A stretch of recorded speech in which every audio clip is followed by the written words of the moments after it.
Let's talk about supporting your dahlias. So dahlias do need support. They grow into very large plants, and there's a couple ways to do that. If you're planting just 1 or 2 or 3 dahlias, then using a tomato cage is perfect. You can set the tomato cage when you put the tuber in the ground, or you can wait for the green growth to come up.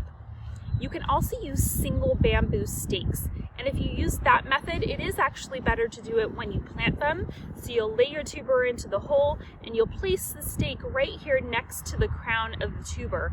And that way you don't accidentally punch through your tuber if you try and do it later on. So if you're going to use the single stake method, definitely recommend that you do that when you plant your tubers. Just shove it right next to the tuber itself, and as it grows up, you will tie it to that single stake.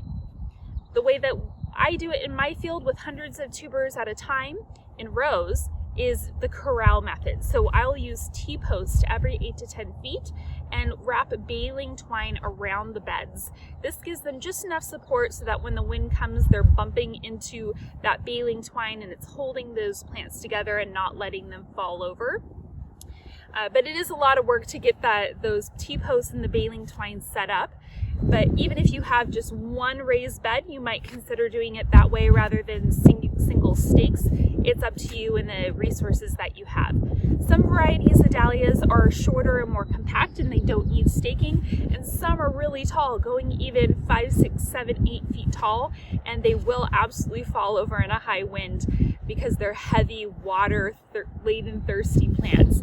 So make sure that you're giving them support if you've got good, hefty plants. And typically we won't even start the staking, the wrapping, any of that until they're about this high. So 2.5 feet high is when we'll put out the stakes and do the corrals and make sure they're nice and tucked in and held together and won't start to blow over in the wind.